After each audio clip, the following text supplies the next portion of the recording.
¿Y qué es lo que ha ocurrido? Pues que sale ganando claramente con esta negociación la posición de Estados Unidos. La Unión Europea tiene una posición de confrontación, pero no puede hacer otra cosa que negociar, porque no tiene cartas. La gente tiene que entender que Estados Unidos, como tiene la moneda de reserva del mundo, puede tener un déficit comercial y un déficit fiscal. ¿Por qué? Porque está suministrando dólares que demanda el mundo, ¿de acuerdo? Pero no puede tener cualquier déficit comercial y cualquier déficit fiscal. Se le ha vendido a la gente la idea de que hasta febrero de 2025 vivíamos en un mundo de libre comercio, y eso es falso. Los aranceles no son una novedad ni los ha inventado Trump. Porque a los del campo ya nos toca mover ficha. Estamos listos para cambiar las reglas del juego con Luis Carrasco.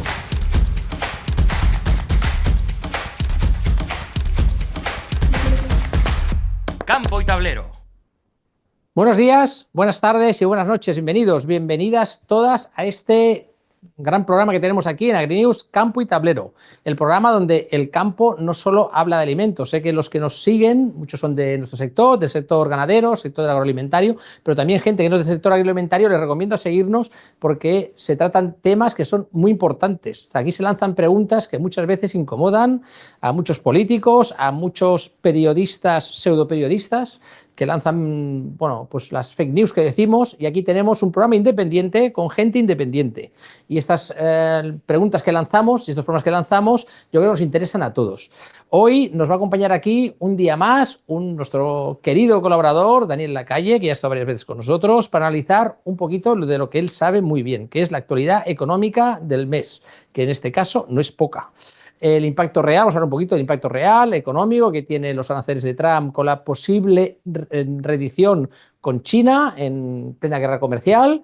También queremos entender si esa estrategia funcionó o no funcionó y si se está corrigiendo. Hablaremos también un poquito del déficit comercial, de política fiscal, del papel de Europa en este escenario y cómo todo esto afecta a nuestro sector primario, ganadero y agrícola. ¿Puede permitirse la Unión Europea un giro de modelos más proteccionistas? Sí, no, quizás, puede ser. ¿Qué pasa con el euro, las reservas y, en definitiva, el futuro de quienes producen? Pero además, hoy hablaremos un poquito también haremos un poco de formación financiera, vamos a hablar un poquito del valor real de las monedas y lo que significa un déficit comercial. En definitiva, hoy ponemos los datos sobre la mesa y la mirada en lo que viene. Pues bienvenidos, y antes de seguir, como les decía al principio, a todos nos interesa lo que comemos y dónde viene nuestra comida y nuestros alimentos y cómo afecta la economía a nuestro sector. Así que les animo a seguirnos aquí en la pestañita, danos a seguir, nos das likes y siguen estos contenidos que yo creo son muy interesantes, porque aquí entrevistamos a economistas, a geopolíticos, y en el día de hoy vamos a dar la bienvenida a Daniel Lacalle, que es nuestro queridísimo colaborador, nuestro preferido en economía aquí en España y también para Latinoamérica. Así que hola, buenos días, buenas tardes, buenas noches, bienvenido, Daniel. Muchísimas gracias por invitarme, como siempre es un gusto estar con vosotros. Vale. Pues bueno, Daniel, como decía al principio, vamos a empezar un poquito por una de las actualidades que están en los medios o en YouTube, ¿no? En muchos canales de YouTube, ¿no? Porque ya, Daniel, ya sabes que yo ya no soy seguidor casi de los medios de comunicación, yo soy casi más seguidor de, vamos a decir, de personas como tú y periodistas también, que tienen sus propios canales donde nos pueden contar un poco una verdad sin estar subvencionado por la publicidad institucional, ¿eh? Y por eso también nos gusta tenerte con nosotros, porque no vamos a rodearnos de estos periodistas que muchas veces pues, igual suena muy mal, ¿no? Pero que se venden por una cena, ¿no? Entonces, me gustaría hablar un poquito contigo de la actualidad sobre China y Estados Unidos. El señor Trump hizo unos aranceles bastante potentes, vamos a decir, para China, bueno, para muchos países. Y en el caso de China, cuando estamos hablando de esto hace un par de días, apenas decidieron reducir estos aranceles. ¿Por qué crees? La primera pregunta, ¿por qué crees que han llegado a este acuerdo? Es una cuestión de negociación, es como se decía, ¿no? Al principio, ¿no? El que ladra mucho Trump para después reducir. ¿Eso es así? ¿Y eso cómo nos va a afectar a la Unión Europea, este hecho? Bueno, muchas gracias primero y por supuesto es un proceso de negociación. Cualquier persona que haya negociado alguna vez en la vida, pues entiende que se hace una propuesta potente, ¿eh?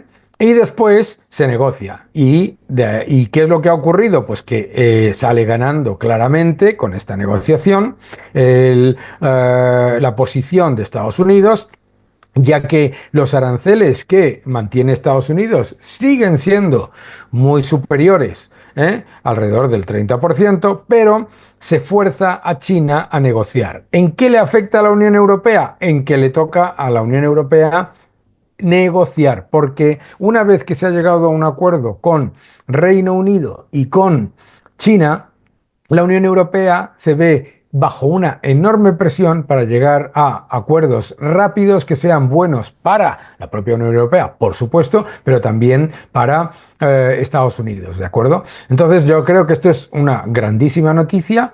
Nadie se esperaba, o bueno, nosotros sí, pero muy poca gente se esperaba que hubiese un acuerdo de este calado en Estados Unidos. Y bueno, pues ya tenemos dos que son probablemente los que se suponía que eran los más difíciles, el de China y el de Reino Unido. Ujú. Bueno, dicen muchas veces que a veces bueno, el que más exige en un principio, más duro se pone, después es más de llegar a un acuerdo. A veces cuando tú te dejas, vamos a decir, avasallar, ¿no? O te dejas, o eres facilón, vamos a decir, al final te dejan el último, ¿no? Quizás los europeos nos han dejado el último. Pues teóricamente, somos los aliados naturales de Estados Unidos, ¿no? Bueno, somos los aliados naturales de Estados Unidos, pero es verdad que la posición de la Unión Europea con respecto a la administración Trump, pues no ha sido cariñosa, ¿eh? Ha sido extremadamente, te diría que hasta insultante en algunos casos, ¿verdad? Por lo tanto, pues yo creo que toca negociar por el bien de todos y toca que las empresas, como las que nos están viendo, exijan a los gobiernos que se negocie, porque lo que busca Estados Unidos es una mejora para Estados Unidos, pero una mejora también para las empresas europeas. Ujú. Bueno, ya no sé si te puedo hacer esta pregunta, pero ¿tú crees que los gobiernos europeos están preparados para negociar con Trump? Bueno, es que hay un artículo maravilloso hoy en Bloomberg que dice, la Unión Europea tiene una posición de confrontación, pero no puede hacer otra cosa que negociar, porque no tiene cartas.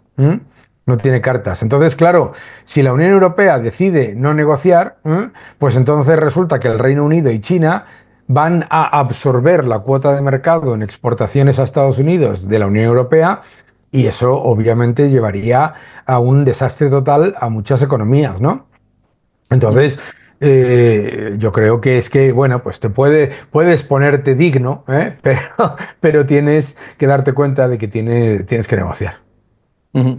Vale, sobre los aranceles de Trump, te iba a decir, porque yo sigo tu canal y también animo a quien vea estos vídeos que te siga porque se aprenden muchas cosas de manera independiente, como decía al principio. Es decir, sobre los aranceles de Trump, te iba a decir en tu canal que una frase que me ha sorprendido, que no es tanto una negociación para reducir completamente el déficit comercial con China, sino es para equilibrar el déficit. Claro. Entonces, claro, pero aquí hay una pregunta. O sea, el déficit, yo por lo que he entendido, el déficit comercial de Estados Unidos con China, en este caso, es de entre el 4 y el 6,5% de su PIB de Estados Unidos, que eso es mucho, pero eso no viene de ahora, eso viene de antes. ¿Por qué ahora hay este interés tanto de equilibrar esta balanza cuando siempre ha sido así y nunca ha sido un problema? Bueno, nunca ha sido así de alto, ¿eh? El déficit comercial entre Estados Unidos y China se ha duplicado en los últimos años, particularmente con la administración de Biden. La gente tiene que entender, es un concepto difícil, pero os lo voy a explicar.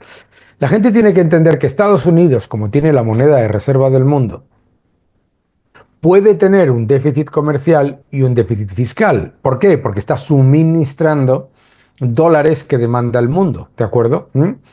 Pero no puede tener cualquier déficit comercial y cualquier déficit fiscal. La cuestión es la magnitud de ese déficit fiscal. Cuando digo equilibrar, no significa hacerlo cero. Digo que lo que se ha puesto en una balanza que está masivamente escorada a favor de China, se reequilibre para que se juegue con las mismas cartas, ¿no? Durante la administración Clinton, como tuvo un periodo muy corto de superávit fiscal, la administración Clinton empezó lo que hoy es ya un problema, que es la decisión consciente de orientar las cadenas de suministro hacia China, con el objetivo de que China creciese mucho más y Estados Unidos tuviese acceso a un mercado mucho mayor. Pero claro, eso no ha terminado bien. ¿Por qué? Porque China se ha aprovechado de ese enorme crecimiento, pero a la vez ha estado cerrando su economía. Por lo tanto, se trata de equilibrar la balanza, no de llegar a cero déficit comercial. Ahora hablaremos de lo que es la moneda, porque es un tema interesante el que has hablado. Las reservas de monedas reserva de dólares, ¿no? Que tiene China y que tiene un montón de países en el mundo. Es decir, yo cuando era jovencito y era, vamos a decir, adolescente o postadolescente, me acuerdo que siempre, o a mí, yo siempre había oído que Europa era la superproteccionista, ¿no? No, para importar algo en Europa tenías que pagar aranceles y siempre estaba Estados Unidos enfrente diciendo que se tenía que abrir los aranceles, que no podía ser, que el libre mercado, se habla mucho del libre mercado. Eso ha cambiado completamente. Ahora te voy a decir que es al revés. Es decir, ¿por qué ha pasado este giro? Y después la pregunta, que es más importante, ¿Europa no podría hacer lo mismo que Estados Unidos de América o saldríamos perjudicados? Bueno, primero, no se ha dado un giro, ¿eh? La Unión Europea es mucho más proteccionista que Estados Unidos. Y la razón por la que el presidente Trump lanza esta batería de aranceles es precisamente por la evidencia de los últimos años en los que la Unión Europea y otros países han estado aumentando sus barreras arancelarias y no arancelarias, ¿no? Y por lo tanto, de hecho, si uno mira los rankings de economías que más perjudican al comercio, las que están con más barreras al comercio están las que se llaman BRICS, Brasil, Rusia, India, China, Sudáfrica, y está también, por supuesto, muchos países de la Unión Europea. Por lo tanto, la Unión Europea no ha dejado de ser proteccionista, de hecho, lo continúa siendo. Esto es una medida proteccionista. Bueno, el taponcito. Decías, sí. Esto es una medida proteccionista. El taponcito, sí, el taponcito. Pero una medida súper proteccionista, porque claro, tú estás obligando a que los fabricantes de tapones hagan un tapón ridículo, ¿sabes? Es por poner un ejemplo visual para la gente, ¿no? Hagan un tapón ridículo que ningún fabricante en el mundo va a adaptar su maquinaria para hacer un tapón así de ridículo, porque si tú vendes una botella con un tapón así en Estados Unidos te disparan. ¿Entiendes? Entonces, las barreras no arancelarias, el propio informe de Draghi mencionaba que las barreras que pone la Unión Europea a sus propias empresas y al comercio en general, elevan los precios del sector manufacturero en un 45% y el de los servicios en un 110%. 110%, es al doble. Claro, hay una cosa que claro, no es muy conocida, o sea, se habla mucho de aranceles, ¿no? Que si Trump pone aranceles, Europa pone aranceles, pero una cosa que estás hablando ahora que es igual de importante, más importante y que es muy poco conocida, que son las barreras no arancelarias. Es decir, eso es. Una barrera no arancelaria es no decir, tú puedes importar, si quieres, exportar, o sea, importar a Europa. Pero claro, te voy a poner unas normativas para que tú no puedas, en el fondo es poner un arancel, no puedas importar y tengas que adaptar la manera de producir. Es una manera de ponerte límites a pero por ejemplo, y proteger tu industria, ¿no? Por ejemplo, mucho más, ¿no? Yo tengo una empresa con la que trabajo norteamericana que pidió una licencia para exportar a la Unión Europea y le dieron un retraso de 4 años para esa licencia a uno de los países de la Unión Europea, ¿no? Por ejemplo, ¿por qué sale cualquiera de los que nos está viendo a la calle y no ve vehículos norteamericanos, ¿no? No ves GMCs, no ves Pontiacs, Eso no es por casualidad. Eso son barreras al comercio que se ponen disfrazadas bajo todo tipo de subterfugios fiscales, administrativos, burocráticos, mal llamados medioambientales, etcétera. Eso es entonces, ¿qué es lo que pasa? Mucha gente, fíjate que tú has dicho antes, porque es como se está diciendo en los medios de comunicación, te has dicho los aranceles de Trump. A mí me hubiera gustado haber escuchado en algún momento en los últimos 10 años, 15 años, los aranceles de von der Leyen o los aranceles de Xi Jinping. Es decir, se le ha vendido a la gente la idea de que hasta febrero de 2025 vivíamos en un mundo de libre comercio, y eso es falso.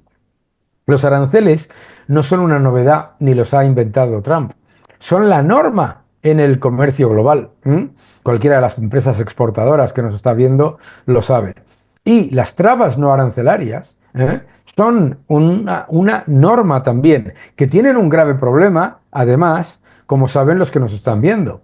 Por ejemplo, se ponen unas gigantescas trabas no arancelarias a los productos agrícolas y ganaderos estadounidenses porque se disfrazan bajo el subterfugio o la excusa medioambiental, pero luego se exime de esas barreras a Marruecos o a Argelia o a otros países, ¿verdad?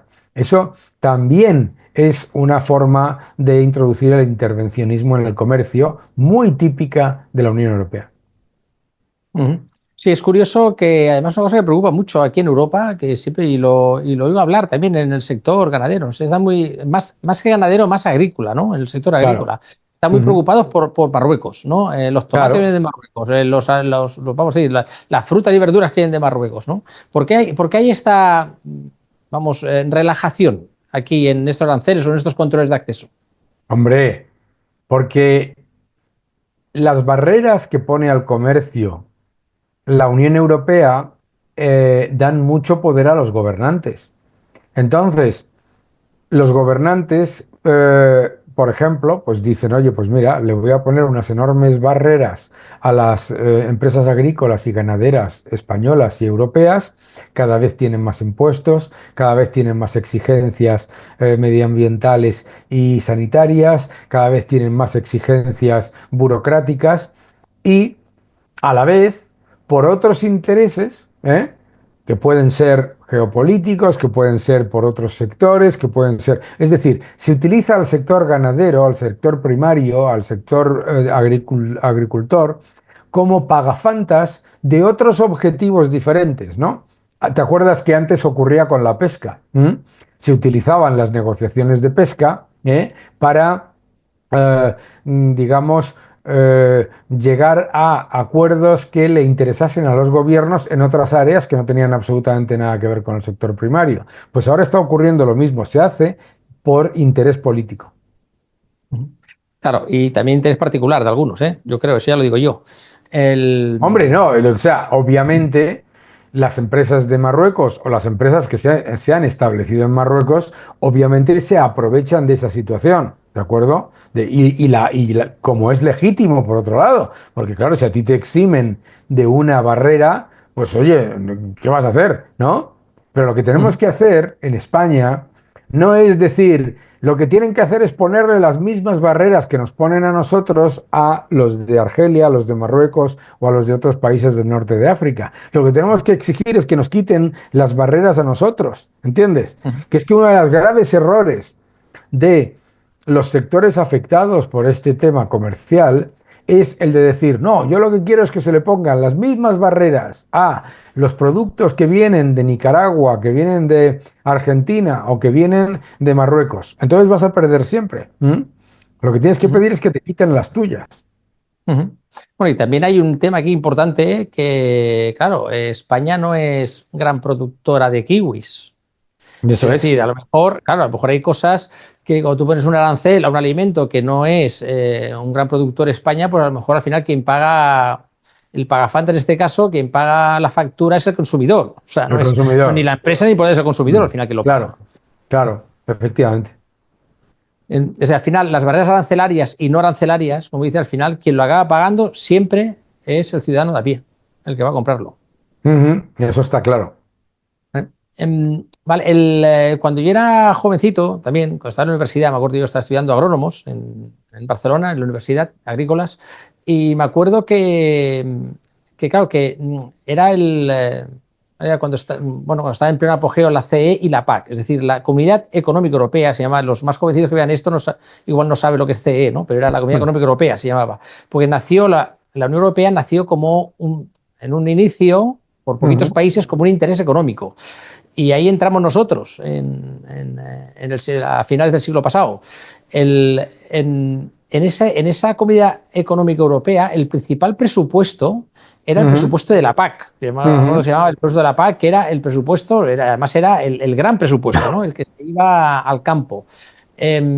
No tiene la sensación, bueno, yo tengo la sensación que se ha traicionado al campo, por parte de los gobernantes han traicionado a nuestro campo y a nuestros agricultores para destinarlo a otros menesteres más ideológicos. Hombre, vamos, la Agenda 2030, la ley de recuperación o como se llama, reconstrucción de la naturaleza, todas estas cosas que suenan como muy bien, son todo medidas en las que se utiliza eh, al sector primario, digamos, como rehén cautivo. Obviamente un agricultor o un ganadero pues no puede llevarse su empresa, ¿verdad? Entonces, ¿qué es lo que ocurre? Que es un rehén cautivo que sirve de experimento para objetivos ideológicos que son completamente distintos. Claro, entonces, como tú bien dices, la Unión Europea se creó para defender la agricultura, la industria y la ganadería. Y resulta que la Unión Europea, ideologizando cada vez más sus políticas económicas, ¿qué es lo que ha hecho? Cargarse la agricultura, la ganadería y la industria. Entonces, esto no se hace por casualidad. Hay una serie de activistas que han tomado las instituciones europeas y que permean muchos gobiernos, que consideran que lo que se tiene que hacer es ahogar a los sectores intensivos en energía y a los sectores, digamos, sobre todo del sector primario, porque además el sector primario es un sector que ideológicamente ellos han abandonado. Históricamente se pensaba pues, que los políticos aparentemente más orientados hacia el pueblo, etcétera, pues se preocupaban por los obreros, por los ganaderos, por los agricultores, por los transportistas. Eso ha dejado de pasar. Y tenemos una burocracia que lo que hace es defender las posiciones activistas promovidas por multibillonarios, dejando completamente atrás, por diseño, a la agricultura, a la ganadería y a la industria. Bueno, te tengo que decir que el consumo de carne no se está viendo afectado en los últimos años. Es decir, a pesar de todo esto, Claro, el consumo claro. de carne sigue estando alto y en Europa se mantiene, pero en regiones como Latinoamérica está creciendo todavía. Y en Asia. Claro, pero el agricultor, hay una cosa que te permite decir una cosa, Daniel, que es importante. Claro, el ganadero o el agricultor en general es un autónomo, un pequeño empresario. Es decir, y el pequeño empresario, y sobre todo el ganadero, pues si me oyen los productores de leche, ellos ordeñan de lunes a domingo. Ya, Es decir, trabajan todos los días. ya. O sea, es un sector que se habla mucho en política, eso, que no lo son ellos, los políticos. Es un sector muy resiliente realmente. Está acostumbrado a sufrir, a esforzarse. Por eso cuando se le ataca muchas veces o se le impone más impuestos, porque quizás lo supera quizás mejor que muchos otros sectores. Y te tengo que decir que hoy en día, si tú, Daniel, quisieras invertir en una granja de cerdos, Sí. aquí en Cataluña, en la zona este, es mucho más difícil que crear una empresa química. Es decir, una Claro, empresa química es mucho más fácil que crear una granja de cerdos. Imagínate el nivel que hemos llegado. O sea, es claro, gente que está acostumbrada ya a luchar y a los papeles, a la burocracia y a superar pues casi todo lo que se le pone por delante. claro.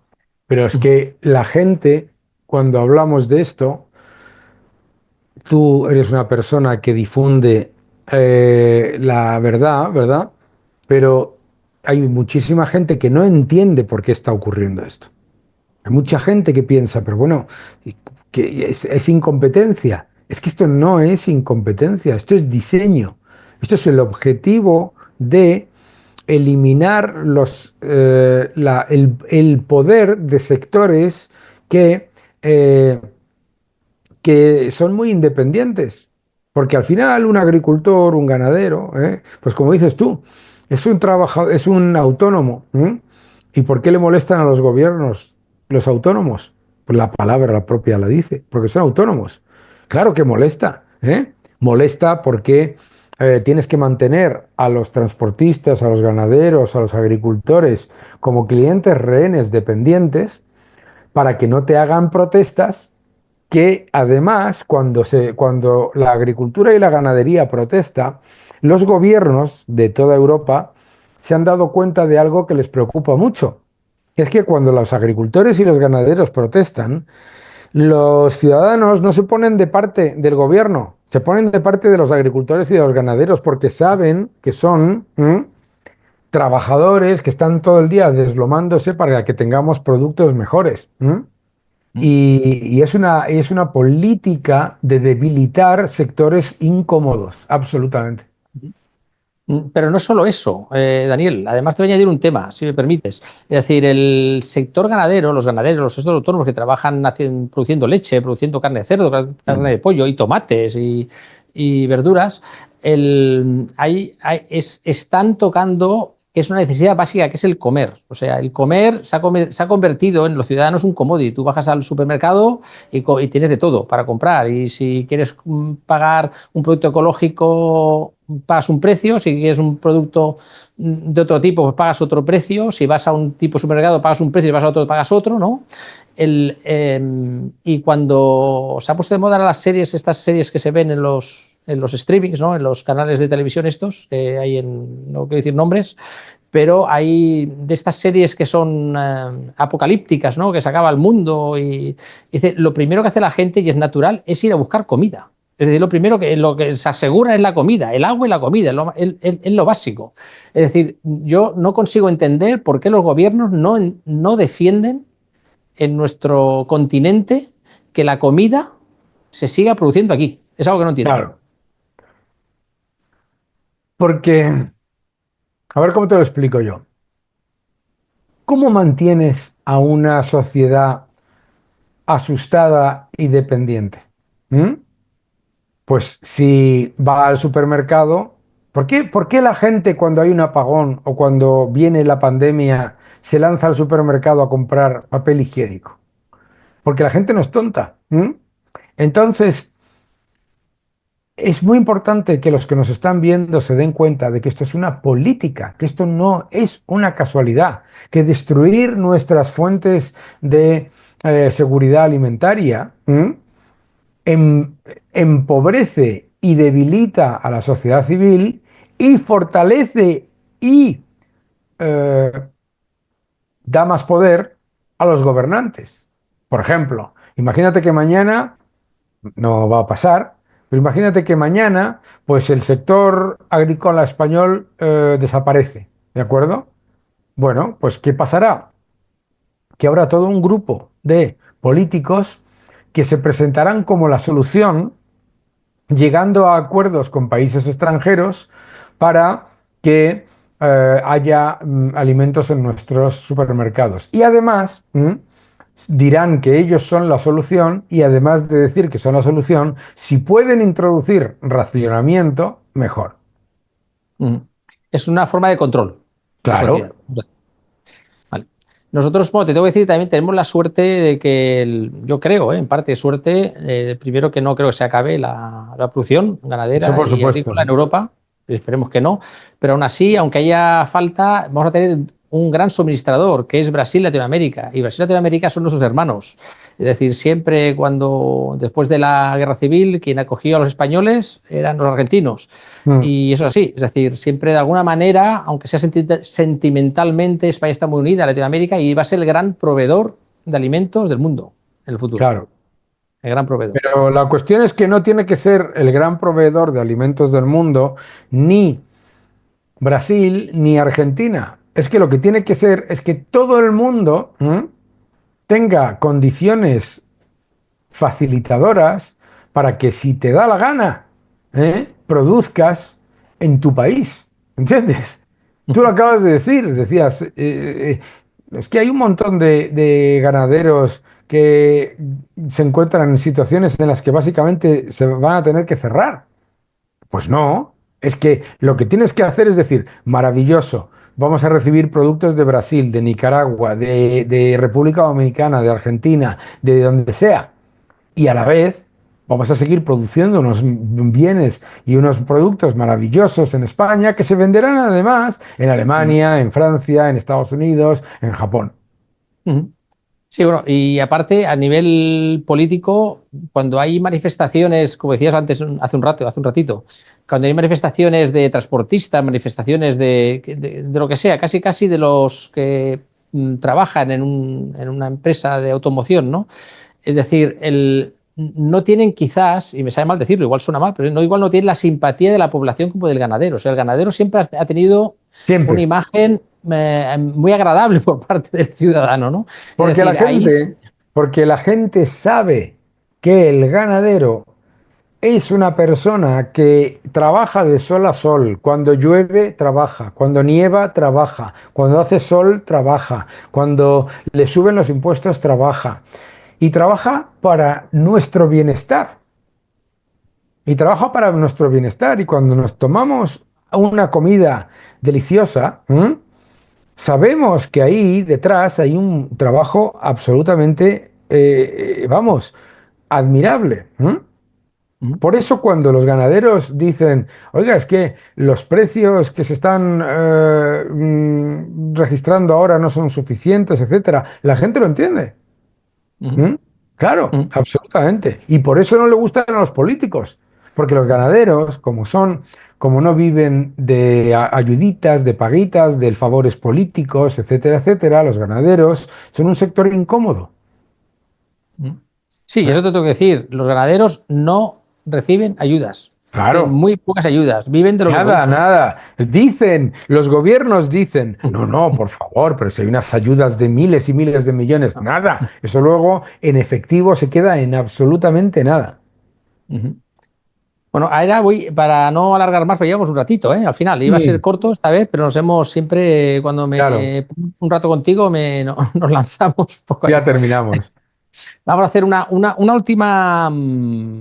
Quiero hacerte una última pregunta, un poquito de formación financiera, y es una cosa que a mí siempre me ha parecido interesante. Es decir, muchas veces no nos hemos planteado por qué el euro vale lo que vale, el dólar vale lo que vale, por qué a veces veíamos, ¿no?, que en Venezuela, ¿no?, que la moneda la tiraban, ¿no?, y se dolarizaba todo, ¿no? Antiguamente, vamos a decir, si no, corrígeme, si no estoy equivocado, la primera moneda de curso internacional fue el real de A8, o sea, el real que creó la corona de Castilla y en el siglo XVIII lo utilizaba todo el mundo, lo utilizaba Estados Unidos, que de hecho Estados Unidos lo llamó el dólar español, y lo Ya. utilizaba Estados Unidos, lo utilizaba en China, y tenía un valor esa moneda porque el contenido en plata era lo que valía la moneda, es decir, tenía ese valor. Entonces, después, todas estas monedas pasaron a estar soportadas por las reservas de oro de los países. O sea, las reservas que tenían los países de oro soportaban el valor de la moneda, pero ahora ya con la moneda fiat eso ya no es así, ¿no? Es decir, hasta qué punto es importante no estar vinculados al oro, no estar vinculados a un metal precioso, y hasta qué punto un país puede hacer bancarrota por culpa de su moneda. Bueno, lo que la gente tiene que entender es que lo que nosotros llamamos dinero es deuda, ¿no? ¿De acuerdo? Y que lo que refleja la inflación es la pérdida de solvencia del emisor de esa deuda, del dinero, ¿no? Y el valor de la moneda refleja el crédito que tiene esa economía.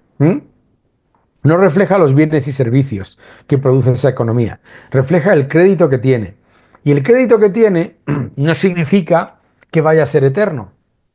Entonces lo que tenemos que darnos cuenta es que cuando nosotros en los debates económicos escuchamos a la gente pedir a los gobiernos que den más dinero, que den más ayudas, que den más apoyos, que den más gasto, están encantados de hacerlo. Están encantados de hacerlo porque significa imprimir más moneda, que significa pasarle más de sus desequilibrios al ciudadano, ¿no? Lo que hace que el euro y el dólar sean monedas de reserva del mundo es porque el dólar y el euro tienen más crédito que otras economías, aunque sean muy grandes, como son el caso de China. Claro, eso es lo que ha pasado en países como Argentina y sobre todo Venezuela, que cuando tú le das a la máquina de imprimir billetes, llega un momento que tu moneda pide todo el crédito y al final no vale para nada. Y eso es peligrosísimo. Eso es peligrosísimo. Claro. Peligrosísimo. Decimos que al final el valor que tiene la moneda es el crédito que le da la población en sí, las empresas, los inversores, es cuánto va a creer que esa moneda vale, en el fondo. Sí. Y claro, pero aquí hay un tema importante que es, lo has dicho también al principio, que es que el dólar, la moneda de Estados Unidos, es como la moneda oficial, vamos a decir, la moneda que utilizan los países, vamos a decir, para sus reservas. Es decir, ¿esto hasta qué punto es tan importante y tan perjudicial o no para Europa eso, para un euro? Bueno, no es perjudicial ser la moneda de reserva del mundo. El euro también es una moneda de reserva. Lo único que indica es que tienes más crédito, ¿de acuerdo? Y que esa moneda, que es en realidad la deuda del Estado, es en el Banco Central de otros países un activo, ¿no? En el Banco Central de Japón, el activo está lleno de deuda de Europa y de Estados Unidos, ¿de acuerdo? ¿Eso es un problema para Europa? No, porque la competencia es buena. ¿Es un problema para Estados Unidos? Tampoco, pero ¿eso es una garantía de que puedes imprimir y que puedes gastar todo lo que quieras? Tampoco. ¿Entiendes? Lo que hablábamos antes. Tú tienes cualquiera de vosotros que tenga una empresa, a lo mejor pues vas al banco y te puede dar un préstamo, ¿sabes? Pero no te da cualquier préstamo a cualquier precio. Claro, es decir, a Estados Unidos es como cuando tú vas a pedir un préstamo, una hipoteca, depende el crédito que te da el banco a ti, tu rating, que tienes tú como persona. Exactamente eso. Es lo mismo. Eso es la moneda. La moneda es crédito, nada más, nada menos. Es muy sencillo. Eso es. Muy bien, pues Daniel, yo creo que hasta aquí el día de hoy, yo creo ya es suficiente, si te parece bien. Muchas gracias. Te agradezco el tiempo que nos dedicas y también como con la claridad y la forma que tienes tan práctica, ¿no?, de conversar de temas económicos que no siempre en nuestro sector y la gente que nos escucha es fácil, ¿no?, de entender estas cosas. Así que te agradecemos tu participación y nos vamos a seguir viendo pronto en próximas participaciones tuyas. Maravilloso.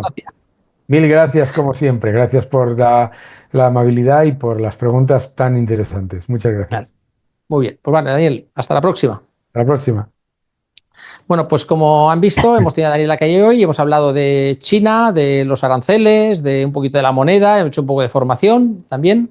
Os animo, si habéis llegado hasta aquí, hasta el final, los campeones y campeonas que han llegado hasta el final, a que nos deis un me gusta y nos sigáis y que nos perdáis las siguientes entrevistas, porque aquí tenemos a verdaderos especialistas, no solo de economía, como Daniel, tenemos a geopolíticos, como Pedro Baños, tenemos especialistas en alimentación, que tanto nos interesa, como José Miguel Mulet, tenemos especialistas en mercados, un brasileño que se ha dedicado 40 o 50 años ya vendiendo carne en Europa desde Brasil, es decir, verdaderos especialistas que nos pueden sacar de dudas y informarnos de muchas cosas que no sabemos, que no entendemos y que creo que es importante. Nuestra alimentación, nuestra carne, nuestra agricultura es importante para todos nosotros si queremos comer bien, sano y tener un futuro vamos a decir, independiente y autosuficiente. Así que nos vemos en la próxima semana en otro directo de AgriNews Play, en este caso de Campo y Tablero.